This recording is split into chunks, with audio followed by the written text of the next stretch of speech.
قل أذكرين حرم أم الأنثيين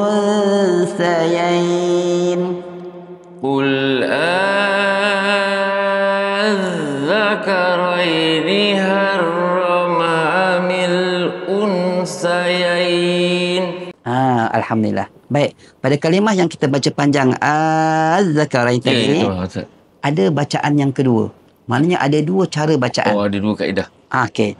Bacaan yang kedua iaitu bacaan namanya tashil. Tashil. Yang tak lalat. Yang tak lalat tu. Tapi dia tak ada tak lalat kat sini. Yang ini tak ada tak lalat. Jadi sebab tu kalau kita belajar, kita akan tahu pada kalimah itu walaupun tak ada tak lalat tapi kita boleh baca dengan tashil. Dengan tashil tadi. Tashil ya. Baik, saya akan perdengarkan cara bacaan dengan tashil. Ya. قل أذكرين حرم أم الأنثيين. Silakan. قل أذكرين حرم أم الأنثيين. Alhamdulillah. Alhamdulillah. Jadi sidang penonton, pada kalimah Az-Zakarain ada dua kaedah bacaan.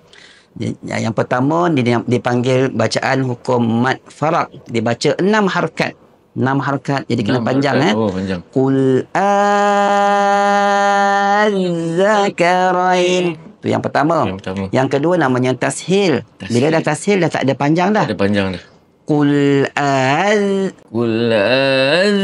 Alhamdulillah. Jadi pada hari ini kita dapat belajar satu lagi cara bacaan pada kalimah Az-Zakarain dengan dua kaedah. Itulah kaedah bacaan yang kita baca seharian, iaitu riwayat Hafs daripada Imam Asim Tariq Asy-Syatibi, iaitu bacaan rasmi negara kita. Alhamdulillah, hari ini kita mendapat satu lagi ilmiah bersama perkongsian daripada Ustaz Rizal, dan semoga bermanfaat pada kita semua, dan kita akan jumpa di sesi lain insya-Allah. Insya-Allah.